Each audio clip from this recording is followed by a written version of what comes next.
Muito católica Majestade Filipe VI. Ao pisar de novo a terra da nação dos portugueses, iremos recebê-lo com a galhardia da luz agente, pois se está entre nós oficialmente é porque foi convidado. Todavia, não lhe irei dispensar as boas-vindas. Tal não tem a ver com as 18 invasões de que já fomos alvo durante uma história que partilhamos como vizinhos. Nós também já as distribuímos algumas vezes. Tampouco tem a ver com a má memória que a dinastia filipina, que Vossa Majestade herdou no nome, por cá deixou para todo o sempre. Como sabe, estamos prestes a comemorar, isto foi em 2016, mais um aniversário da sua feliz expulsão, através da aclamação de um rei natural, num feriado há pouco reposto, que uma decisão política infeliz tinha extinguido. Sabe, por cá sempre tivemos uns quantos compatriotas com responsabilidades que se distraem das coisas importantes, quiçá fundamentais. Vossa Majestade certamente compreende o que estou a dizer, pois no seu reino não se pode gabar de estar isento deles também. Aquilo que me leva a não lhe dar as boas-vindas tem a ver com o facto da coroa e da República Espanholas não terem restituído a Portugal a portuguesíssima Vila de Olivença e seu termo, que ocupam ilegalmente mano militar desde 1815, eu diria desde 1807. Vossa Majestade sabe certamente os contornos do caso e tem seguramente à mão excelentes diplomatas e historiadores que lhe podem dar conta dos pormenores. Vou apenas recordar-lhes o que um deles, Frederico Trilho e Figueroa, ao tempo presidente do Congresso dos Deputados, disse em 12 de setembro de 1997, no Mosteiro de Santa Maria da Guiar, Castelo Rodrigo, nas comemorações dos 700 anos do Tratado de Alcanises. Disse ele: na questão de Olivença, a Espanha não tem defesa. Espero ter ilustrado o ponto. Deus guarde a Vossa Majestade. Por alguma razão que ainda não consegui vislumbrar, Filipe de Bourbon, até à data, não me respondeu.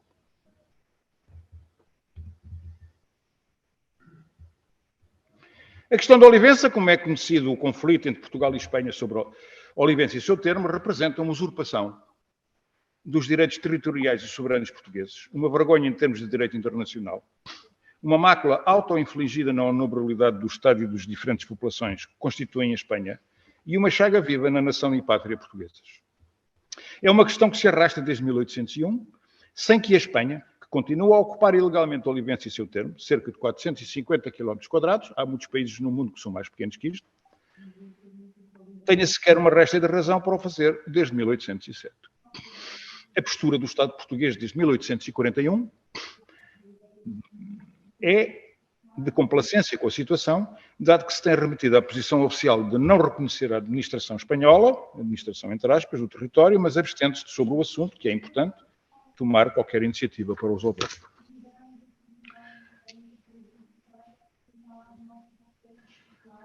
O território de Olivença foi incorporado definitivamente no Reino de Portugal pelo Tratado de Alcanises, assinado em 12 de setembro de 1297, mas a sua saga remonta ao reinado do primeiro rei Afonso Henriques. De facto, durante a reconquista da Península Ibérica, aos mouros, o fundador da dinastia afonsina, ou borgonhesa, encarregou um dos seus homens de armas, Geraldo o Sem Pavor, de, a partir de Évora, continuar a progressão para sul e leste, tendo sido então conquistadas as vilas de Trujillo, Monstaches, Lobón, Badajoz, Alconchel e os campos de Olivença, que não existia ainda como povoação. Ficando assim senhor da margem esquerda do rio Guadiana até ao oceano a oeste. É já com Sancho II que se dá uma nova campanha no Alentejo, que conquista Elvas, Moura, Serpa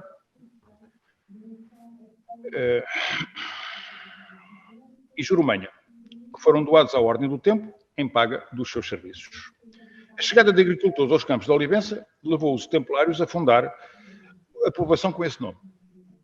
construindo ainda a igreja de Santa Maria do Castelo, que ainda hoje está de pé. E vale a pena ser visitada. Mas foi o rei Dom Dinis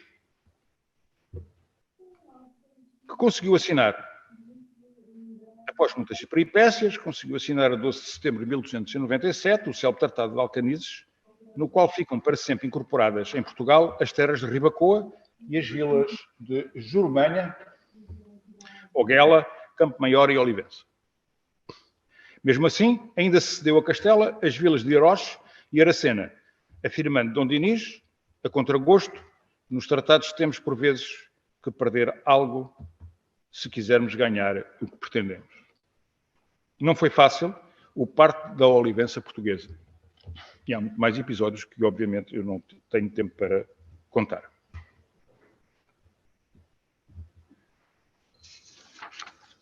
A curta campanha contra Portugal desencadeada em 1801, que ficou conhecida como Guerra das Laranjas, por o comandante espanhol Manuel Godoy ter enviado um ramo de laranjeira que colheu nos arredores de Elvas à rainha Maria Luísa, teve as suas origens próximas na campanha do Rosselhão de 1793, que, por sua vez, decorre dos eventos subsequentes à Revolução Francesa de 1789 e à decapitação do rei Luís XVI, em 21 de janeiro de 1791, que chocou a maioria das consciências de então. Na sequência, a Grã-Bretanha e a Espanha, bem como outras monarquias europeias, declararam guerra à França. A aliança entre a Grã-Bretanha e a Espanha, que é uma coisa rara de existir na história, resultou num tratado que não incluía Portugal, facto que preocupou o governo português, pois tal ameaçava os seus interesses. Deste modo, a diplomacia de Lisboa moveu-se e conseguiu celebrar 2 tratados contra a França, um com a Espanha, em 15 de julho de 1793, e outro com a nossa velha aliada, em 26 de setembro do mesmo ano, que era a extensão do primeiro. Em virtude destes acordos, Portugal enviou um contingente militar de cerca de 5.300 homens para se juntarem às tropas espanholas que invadiram o Rosselhão no sul de França. Esta campanha resultou num fracasso, o que obrigou as forças coligadas a retirarem para a Catalunha. No entretanto, o governo de Madrid, onde pontificou Dom Manuel Godoy entre 1792 e 1808, traiu o governo português, fazendo uma paz separada com a França, sem lhe dar conhecimento, assinado em Basileia em junho de 1795. As forças portuguesas, agora reduzidas a 3.800 homens, ficaram abandonadas no terreno e só conseguiram regressar com muita dificuldade enquanto o estado de guerra com a França se mantinha. O que levou o governo português a tentar negociar diretamente com o Diretório Republicano Francês, através do seu representante na Haia, António de Araújo e Azevedo, tendo este logrado assinar um tratado de paz em 10 de agosto de 1797. Este tratado nunca foi ratificado por Portugal por não agradar aos ingleses e foi posteriormente anulado pelo Diretório. Desde o início da crise, que os corsários franceses não paravam de atacar os navios portugueses, tentando liquidar o comércio com o Brasil, numa tradição que já vinha do início do século XVI, enquanto a Marinha Portuguesa colaborava discretamente com a Royal Navy. Com o golpe do Estado do Brumário, em novembro de 1799, Napoleão tomou o poder em França, à altura em que já se encontrava formada a segunda coligação contra esse país. Mas, desta vez, a Espanha já não fazia parte dela, pois tinha passado a aliado da França. Tentou então Napoleão atrair Portugal para o seu campo, com o auxílio da Espanha. Mas como viu frustrado esse objetivo, exigiu no final de 1800 que as forças espanholas invadissem Portugal. É assim que surge o ultimato, de 29 de janeiro de 1801, em que ambos os países exigiam a Portugal que abandonasse a aliança luso-britânica, fechasse os portos a esta potência, pagasse uma grande indemnização em dinheiro e ainda entregasse várias povoações à Espanha como penhor de territórios espanhóis que a Inglaterra tinha ocupado. Naturalmente, o governo português recusou. E a Espanha declarou guerra a Portugal, a 27 de fevereiro. Já com o exército francês de 25 mil homens, comandado pelo general Bernadotte, em território espanhol. Em 1796, Dom Manuel Godoy promoveu um encontro em Elvas, vejam bem isto, entre as cortes portuguesa e espanhola, que ocorreu com cordialidade, sem se suspeitar do lado português que o governo espanhol preparava uma nova traição, chegando ao ponto de condecorar Dom Manuel Godoy com o Grão Cruz da Ordem de Cristo. Em seguida, a Espanha celebrou com a França um novo tratado de Santo Ildefonso, em 18 de agosto de 96, sobre cujo conteúdo o embaixador português em Madrid sossegou Lisboa, dizendo que não há coisa alguma claramente estipulada contra Portugal. A 7 de outubro do mesmo ano, a Espanha declarou guerra à Grã-Bretanha, o que agravou as relações entre aquela e Portugal. Os mal-entendidos e provocações sucediam-se, e a situação para o governo português era dramática, apanhada entre vários fogos e sem forças militares e navios suficientes para fazer face às ameaças. É o costume. A derrota da esquadra espanhola frente a outra britânica, perto do Cabo de São Vicente, e a colaboração dada às forças inglesas vieram piorar as relações.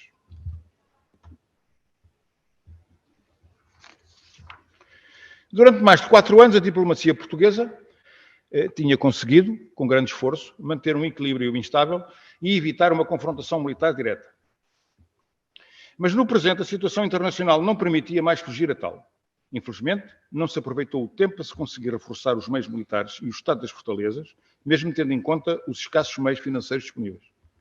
Também não se conseguiu aumentar a ajuda e a presença militar inglesa, para não pôr em causa uma neutralidade que se pretendia manter, mas que a realidade geopolítica inviabilizava de todo. E só é neutral quem pode, não quem quer. Para além disso, o então Primeiro-Ministro e Secretário de Estado da Guerra, o segundo Duque de Lafões, Dom João Carlos de Bragança e Linha, tio da Rainha, e o partido aristocrático que o apoiava, tinham conseguido afastar as forças inglesas estacionadas em Lisboa desde 1797. Do mesmo modo, opunha-se a um comando inglês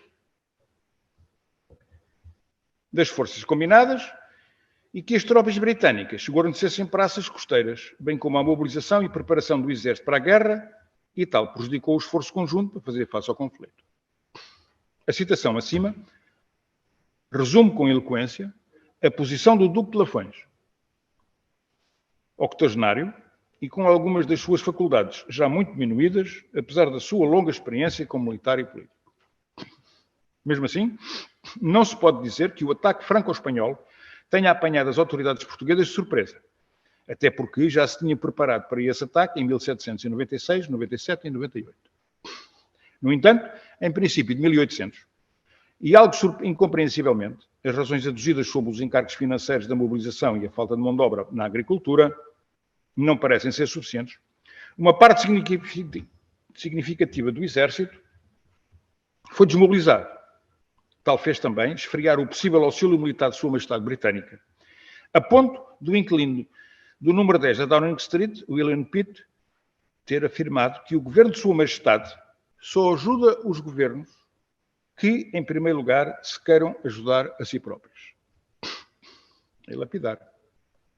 O exército português, mobilizado para a guerra na Europa, compreendia 24 regimentos de infantaria, 1.600 homens cada, 12 regimentos de cavalaria e 4 regimentos de artilharia.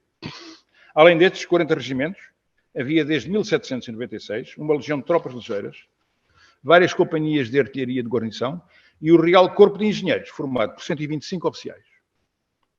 Havia ainda 43 batalhões de milícias de 800 homens cada.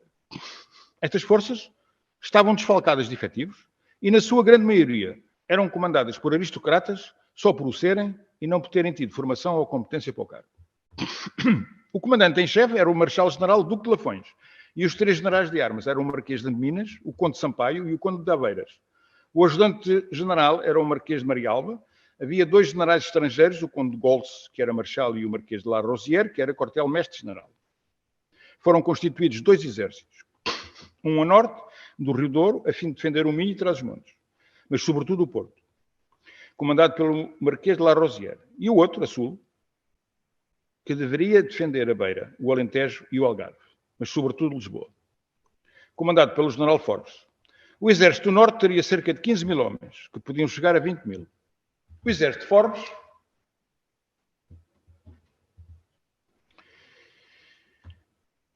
cuja prioridade era o Alentejo, e nesta província, Porto Alegre e a Serra de São Mamede, tinha cerca de 8.000 homens e mais 7.000 na Beira e 3.000 no Algarve. As principais fortalezas eram Almeida, com 3.000 homens, e Elvas com 8 mil. Em Lisboa ficaram vários regimentos de milícias e do Exército de Linha. No total, as forças metropolitanas mobilizadas somavam 55 mil homens. A Armada Portuguesa contava já com muitos anos de experiência de guerra e os seus oficiais conheciam as últimas inovações da tecnologia e tática naval. E conseguiu, durante toda esta guerra, cumprir satisfatoriamente todas as suas missões e dos dois lados do Atlântico. Estima-se que estivessem mobilizados cerca de 10 mil homens, 6 mil marinheiros, 250 oficiais, 2.500 homens de Brigada Real da Marinha, apoiados por mais 1.000 homens de diferentes especialidades, com cerca de 25 navios no mar. O exército espanhol era muito superior ao português. Possuía 34 regimentos de infantaria, mais 10 regimentos de estrangeiros e 9 batalhões de infantaria ligeira. A cavalaria era formada por 23 regimentos. A artilharia era composta de 5 batalhões, com peças modernas. O corpo de engenheiros possuía 170 oficiais. Para além de tudo isto, havia as milícias provinciais. Dirigiu o exército desde dezembro de 1800 o generalíssimo Manuel Godoy, regressado às lides políticas após a demissão do ministro Urquijo e a quem tinha sido prometida a Toscânia desde que atacasse Portugal. A preparação do exército espanhol também deixava muito a desejar. E tinha começado apenas depois do Tratado de Aranjuez, de 21 de março de 1801, onde o prescrito acima referido ficou estabelecido.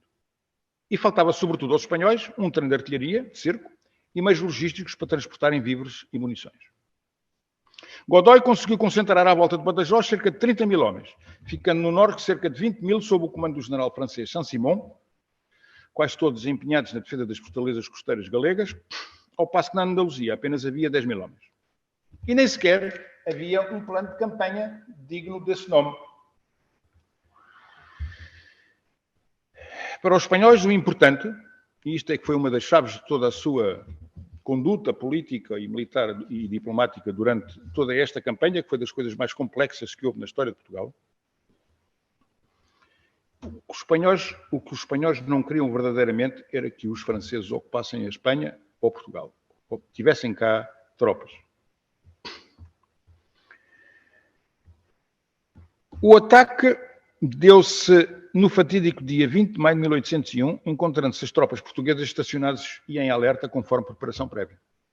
Godoy avançou com 5 divisões do exército da Extremadura, que rapidamente ocuparam Jurumanha e Olivença, que se entregaram sem disparar um tiro, Porto Alegre, Castelo de Vide, Aronches, Oguela, Alpalhão, Borba, Vila Viçosa e Campo Maior, cuja guarnição, comandada pelo tenente-coronel engenheiro Matias Azedo, resistiu 18 dias e só se rendeu depois da povoação ter sido atingida por 8.342 balas de canhão, 257 bombas e 1.217 granadas, e ver as muralhas destruídas.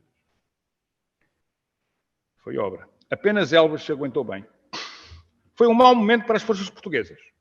E o desastre só não foi maior porque o ministro Luís Pinto de Sousa Coutinho, mais tarde Visconde de Balsemão, perante a ameaça das forças franco-espanholas retalharem o país, deslocou-se a Badajoz a fim de tentar negociar com Godoy e Luciano Bonaparte, irmão de Napoleão.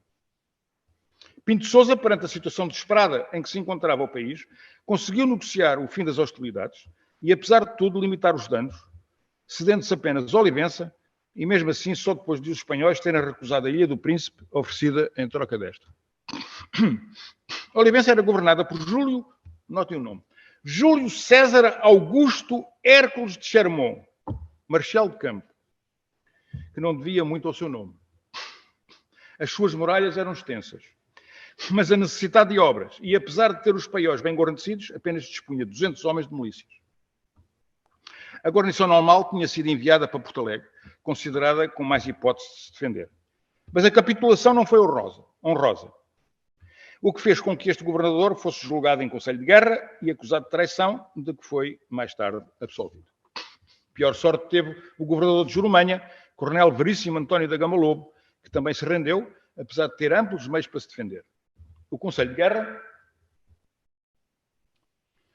condenou-o à morte, mas por decreto de 23 de janeiro de 1802, a sentença foi comutada em prisão perpétua. A 1 de julho, Olivença foi visitada pelos reis de Espanha, Carlos IV e Maria Luísa, e deste modo anexada à Espanha. Em simultâneo com as negociações de Pinto de Sousa, deslocou-se a Paris Dom António de Araújo Azevedo a fim de negociar com Napoleão, que exigia pesadas compensações a Portugal. Deste modo, foi assinado o Tratado de Badajoz a 6 de junho de 1801, por Pinto de Sousa, que enviou ao Príncipe Regente uma carta a justificar tal ato. O Príncipe Regente ratificou o tratado a 14 de junho.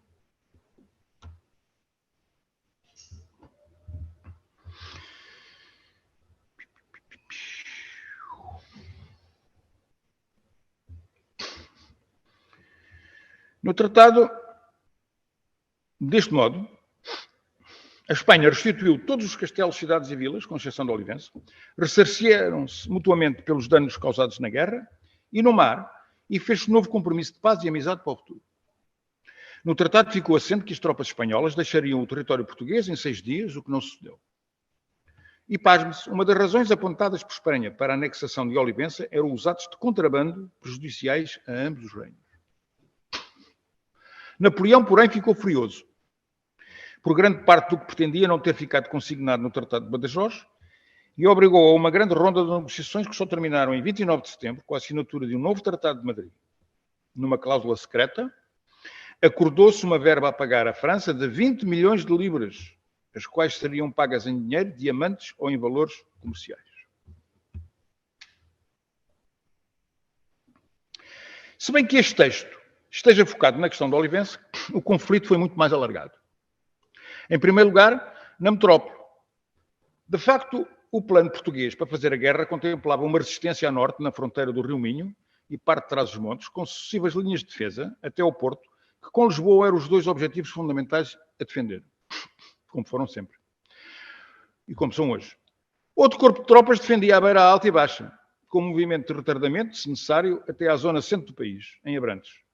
O já citado Corpo de Exércitos do Alto Alentejo, postado sobretudo na zona de Porto Alegre e Elvas, e um corpo de tropas a sul para defender o Algarve.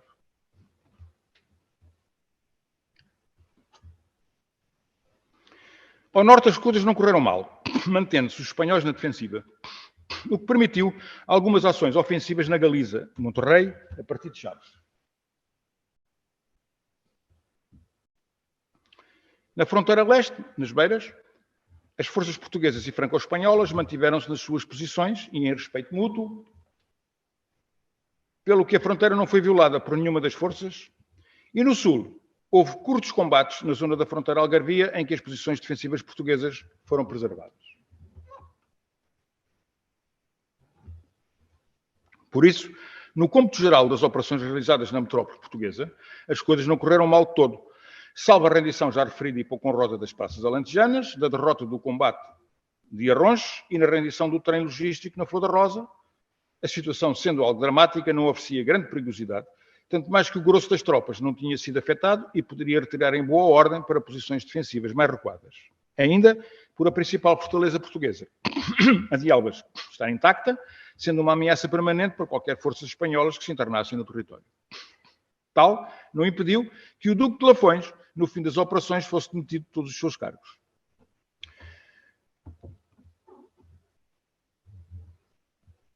Mas num outro cenário, os portugueses conseguiram vantagens acrescidas. Quero referir-me ao mar e à atuação da Armada Portuguesa, que conseguiram cumprir todas as suas missões, protegendo as linhas de comunicação marítimas no Atlântico Sul e Central, protegendo a navegação marítima de ataques corsários, comboiar os navios mercantes, obrigados a navegar juntos, e a apoiar as operações ofensivas e defensivas no sul do Brasil, nomeadamente na costa uruguaia e no Rio da Prata. Para além disso, colaboraram com a Royal Navy, do Almirante Nelson, sobretudo no Mediterrâneo, participando em todas as importantes operações que lá se desenrolaram, nomeadamente no ataque a navios franceses, na Ilha de Malta, na Península Italiana e na usura feita à Marinha Francesa nas operações que desenvolveram no Egito, o que deu origem ao comentário de Napoleão na situação supra, e que ele cumpriu. Um último teatro de operações é menester referir as fronteiras sul e sudoeste do Brasil, que iam do Rio da Prata até ao Rio Paraguai, passando pelo Rio Grande do Sul, a cerca de 9.000 km da metrópole. As operações no Brasil deram-se na sequência da delimitação de fronteiras ocorridas após o Tratado de Santo Ildefonso de 1777, sobretudo as do Rio Grande do Sul e Mato Grosso. Para tal, os portugueses construíram uma série de vilas e fortes, de que se destacam o Forte da Conceição, o Forte do Príncipe da Beira, o Forte de Nova Coimbra, o Forte Miranda e a Vila Maria, Vila Bela e Vila Albuquerque, as operações foram superamente delineadas e bem-sucedidas pelo vice-rei Conde Rezende Dom Rodrigo de Sousa Coutinho. Deste modo, foi possível derrotar os espanhóis, que se apresentaram frente ao Forte Nova Coimbra, onde o seu comandante, tenente-coronel Ricardo Franco de Almeida Serra, repeliu todos os ataques espanhóis, incluindo nas regiões da bacia meridional do Amazonas, e conquistou-se o território das 7 missões, conseguindo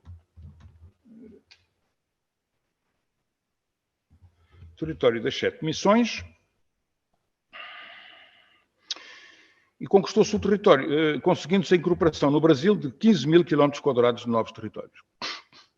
Todas estas operações foram ainda de fundamental importância para que saíssem frustradas as intenções francesas de acederem totalmente ao controle da costa brasileira, que ia da fronteira da Guiana Francesa à foz do Amazonas, e a sua inclusão no Tratado de Madrid de 29 de setembro de 1801. Vou muito resumidamente falar sobre estas ações.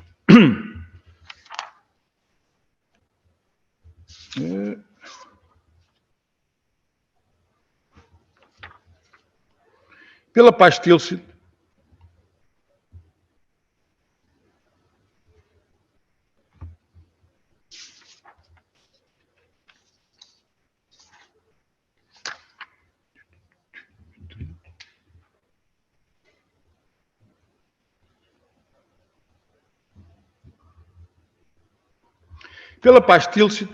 após a vitória de Friedland, que selava a derrota da Rússia, da Áustria e da Prússia, o imperador dos franceses fez um ultimato ao governo de Lisboa, segundo o qual teriam que declarar guerra à Inglaterra e fechar-lhes todos os portos. Caso não o fizesse, até 1 de setembro o país seria invadido e estávamos em julho.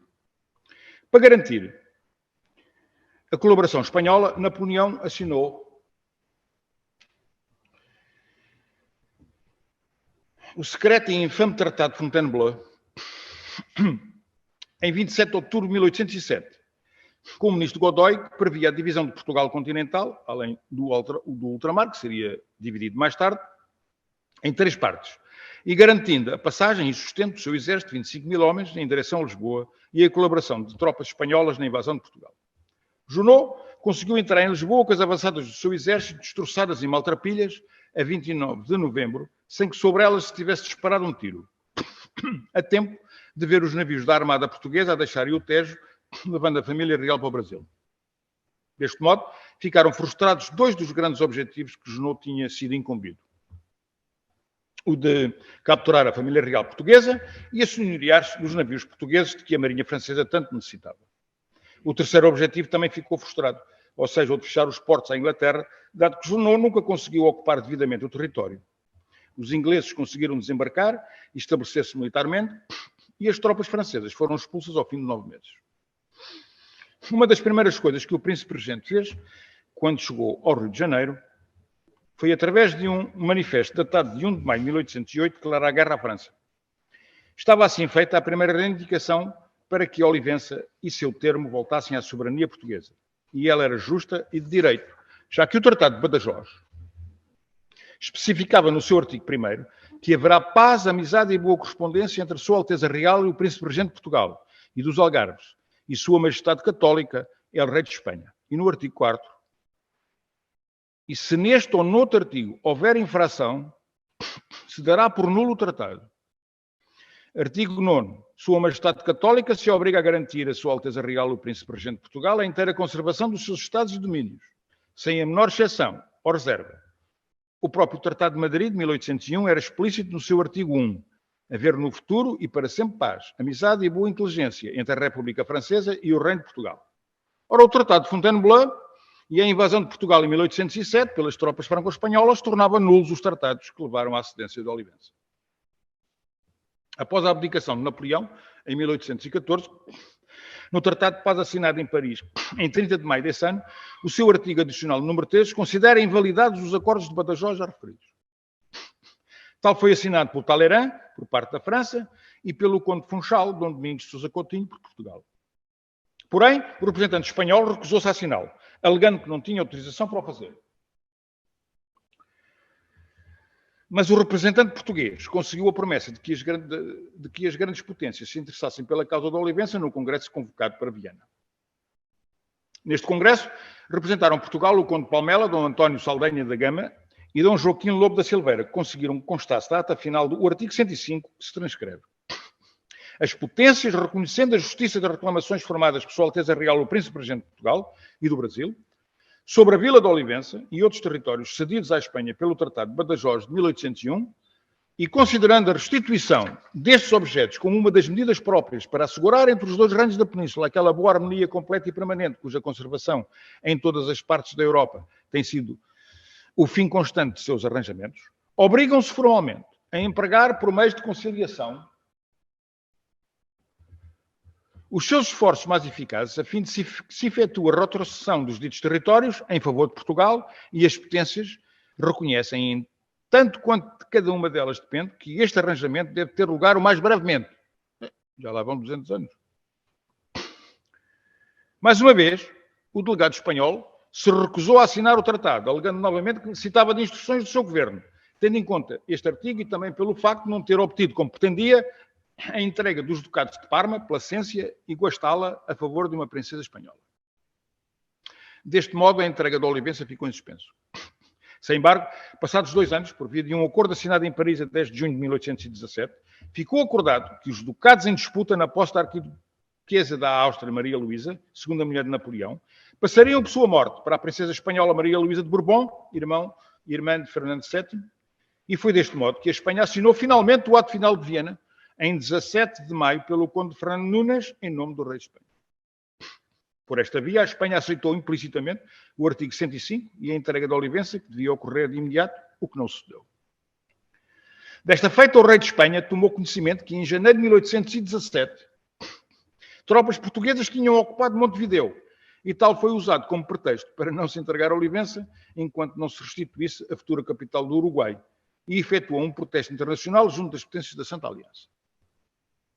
O governo português designou o conde de Palmela e o marquês de Marialva para resolver a questão, com os representantes das potências daquela aliança, que se ofereceram para atuarem como mediadores, tendo sido preparado em agosto de 1818 um projeto de tratado que previa a devolução mútua de praças. Porém, as negociações arrastaram-se entre os governos do Rio de Janeiro, Madrid e Londres até 1820. Quando o acordo estava para ser assinado e estando a ser preparado em Cádiz uma expedição para seguir para Montevideo, rebentou naquela cidade, em janeiro, uma revolução liberal, a Revolta de Riego, seguindo-se o mesmo em Portugal, em 24 de agosto, no Porto, e depois no Brasil, em janeiro de 1821. Do governo liberal constituído no Rio de Janeiro, fazia parte Silvestre Pinheiro, como ministro dos Negócios Estrangeiros, que logo, em 16 de abril de 1821, reconheceu a independência das Províncias Unidas de Buenos Aires, que, entretanto, se tinham revoltado contra o governo de Madrid. Ao mesmo tempo, enviou instruções ao Barão de Laguna, comandante das forças portuguesas que tinham ocupado Montevideo, para proceder a uma consulta eleitoral, a fim de se determinar o destino da província oriental. Desta consulta resultou, a 31 de julho, que se anexasse a sua terra ao Brasil, com a designação de província Cisplatina. Em 26 de abril de 1821, a corte portuguesa regressou a Lisboa, ficando o herdeiro da coroa, Dom Pedro de Alcântara, como regente no Brasil, em nome do pai. Com o grito do Ipiranga, o maior território que fazia parte do Reino Unido, Portugal, Brasil e Algarves, veio a tornar-se independente, o que só foi reconhecido pelo governo português, note-se, em 29 de agosto de 1825, pelo Tratado do Rio de Janeiro. E a 9 de maio de 1824, o Brasil anexou formalmente a província Cisplatina ao Império Brasileiro. Seguiu-se um período de guerra em que interveio a Argentina e em 1828 o Uruguai tornou-se independente, com Montevideo por sua capital. Com toda esta evolução na América do Sul, Portugal deixou de ter a ver diretamente com a situação naquela área. E por isso com a questão de Montevideo, alegada pela Espanha, ainda que indevidamente. Em 1823, o futuro Duque de Palmela, Dom Pedro de Sousa e Holstein, que foi até hoje, quanto a mim, o maior paladino da causa de Olivença, estando no governo, voltou a contactar o então Conselho de Regência espanhol e tentou negociar um novo tratado que restituísse Olivença, afirmando claramente que o Tratado de 1801 estava anulado. Mas tudo resultou em balde. a que as constantes convulsões políticas de um lado e de outro da fronteira não foram alheias. Já em 1835, como Ministro dos Negócios Estrangeiros, Palmela contactou o novo chefe do governo espanhol, Dom João Alvarez e Mendizábal, procurando realizar um encontro visando a retrocessão de Olivença, mas o executivo espanhol proibiu qualquer contactos oficiais. No ano seguinte, aproveitando a passagem por Lisboa de Mendizábal, Palmela voltou a tocar na questão da Olivença, sugerindo que fosse encontrada uma solução através da arbitragem de uma potência aliada, mas o assunto foi postergado. A última intervenção de Palmela sobre o tema, agora já como deputado, deu-se na sessão de 17 de julho de 1841, no Parlamento, onde resumiu os direitos de Portugal sobre Olivença e finalizou dizendo: concluo, pois, dizendo que não devemos desistir das reclamações que temos direito de fazer à Espanha e ao nosso governo compete aproveitar para isso as ocasiões que lhe parecerem mais oportunas. O que se passou de 1841 até hoje, eu vou passar por cima, porque já estamos aqui apertados no tempo e, portanto, depois quem quiser pode-se ficar para as perguntas e respostas ou depois ficam para lerem o texto completo, que é extenso.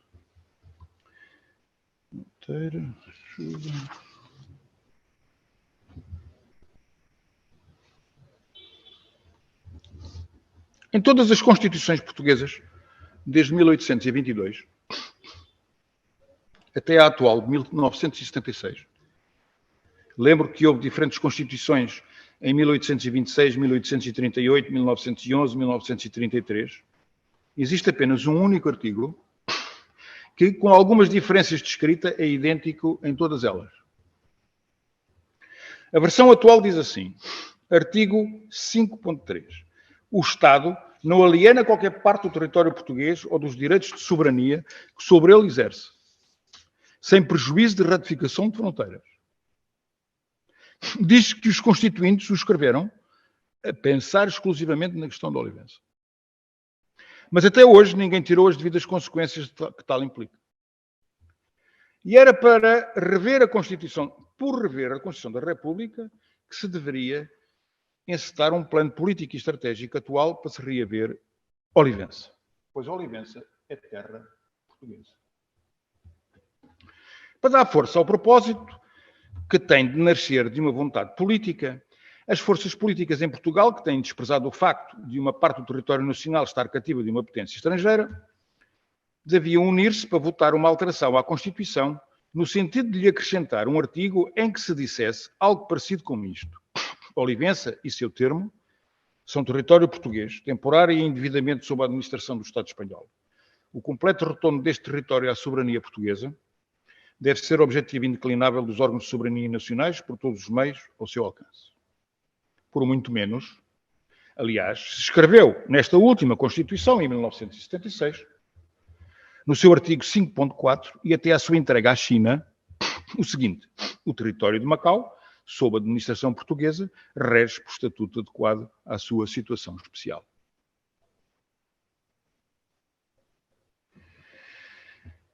E aquilo que no nosso entendimento há a fazer a nível interno e externo sobre a questão da Olivença, vou deixar também para o debate e vou concluir. Termino esta parte deste capítulo com... Eu tenho aqui um dizer que é o seguinte...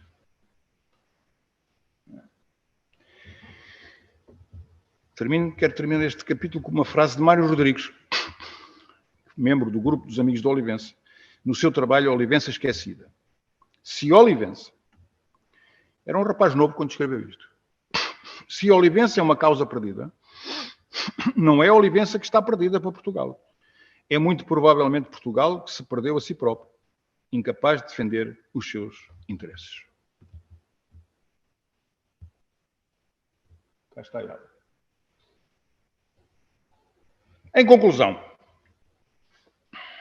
como se pode aquilatar pelo que foi dito e como é reconhecido por Dom Frederico, que não é uma pessoa qualquer, nem consta que estivesse possuído de algum desequilíbrio ou distração, a Espanha não tem qualquer razão na questão da Olivença e nenhum órgão do Estado ou cidadão português deve ter o menor pejo em afirmá-lo ou receio de ser contraditado.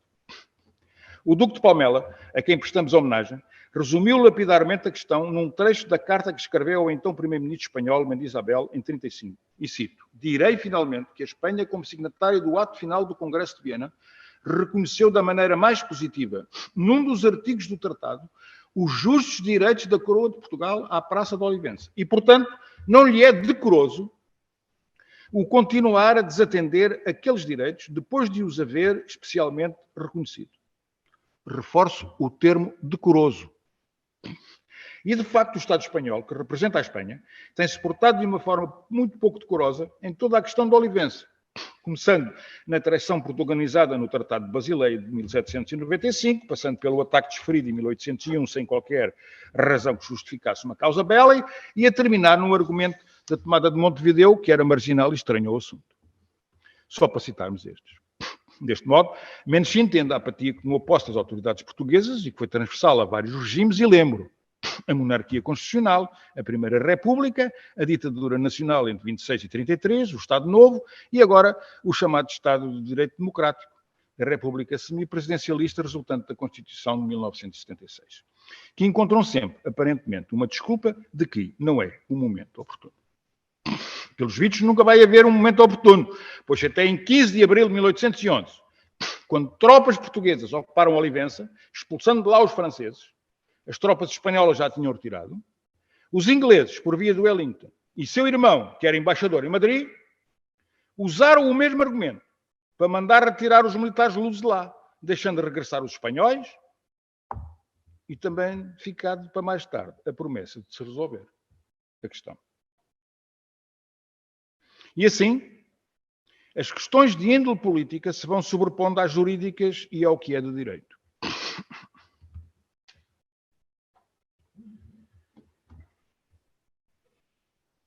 E desta feita chegamos à atualidade, em que a posição oficial do Estado português é a de acomodação, assumindo apenas e com pouca veemência que não reconhece o atual status quo e que Olivença, sob o ponto de vista jurídico, pertence a Portugal.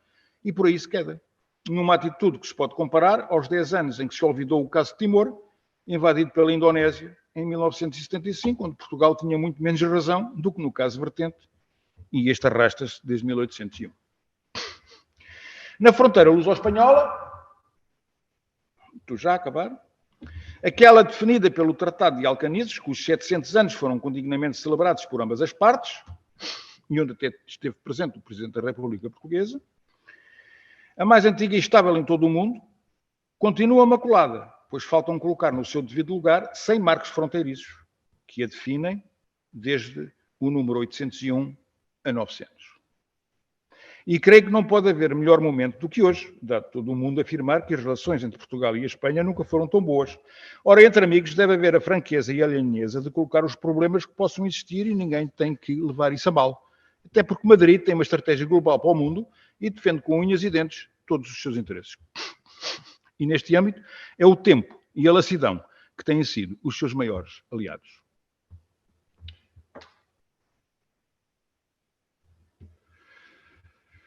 Mas isso não lhes dá qualquer direito, pois Olivença é terra portuguesa. Deixo-vos com um grito de alma que ficou gravado em azulejo, não podia ser mais português, na casa de um insigne defensor da causa de Olivença. Este homem, que já tinha citado atrás, mas não vos li, o Coronel Rodrigo de Figueiredo Pereira Botelho, em Campo Maior, freguesia de Nossa Senhora de Expectação. Este coronel, quando era tenente, em 1938, estava-se na Guerra Civil de Espanha, passou-se um caso muito curioso, levantou-se a questão de se tomar, decidir ocupar aquilo militarmente.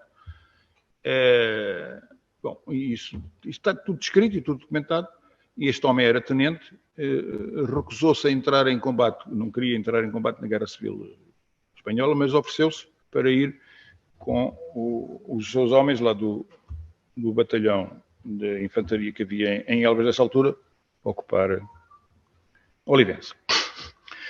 E diz ele nessa sua casa, nos azulejos: nesta casa vive a aventura e a esperança da história pátria. Não perturbes a sua paz.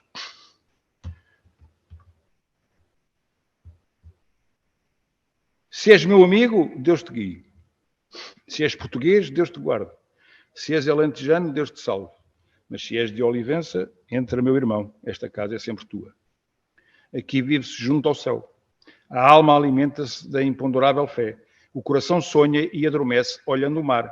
É a saudade lusíada do passado. É o culto da pátria que só Deus mantém inalteravelmente. É Portugal aquecendo ao peito o fogo dos cânticos de Camões. É o pensamento místico da alma. É a fé do patrono Nuno Alves. Lausdel. Os portugueses nunca deviam esquecer estas palavras. Muito obrigado.